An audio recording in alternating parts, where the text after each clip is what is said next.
Pour les personnes qui me suivent depuis un petit moment, qu'est-ce qu'on peut proposer à un élève de GSCP, même CE1, qui a du mal à écrire certaines lettres de l'alphabet? Parce qu'on le sait, hein, l'écriture cursive, c'est hyper compliqué pour un enfant d'écrire.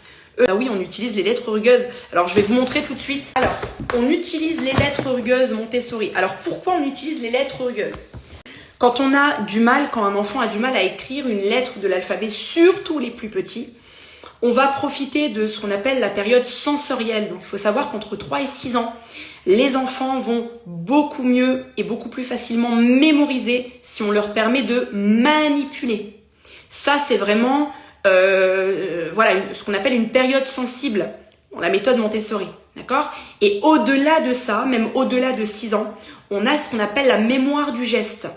Et donc, on va utiliser ce qu'on appelle l'ancrage kinesthésique, c'est-à-dire que on va toucher la lettre, vous voyez, le tracé de la lettre. Et c'est un petit peu comme si, au moment où l'enfant allait tracer sur cette forme rugueuse, c'est un peu comme s'il allait la photographier, la mémoriser en fait. C'est ce qu'on appelle voilà, la mémoire kinesthésique. Hein. Et ça fonctionne du tonnerre. Les lettres rugueuses, c'est un matériel indispensable dans une classe de GS, CP et à la maison si vous avez des élèves de cet âge-là.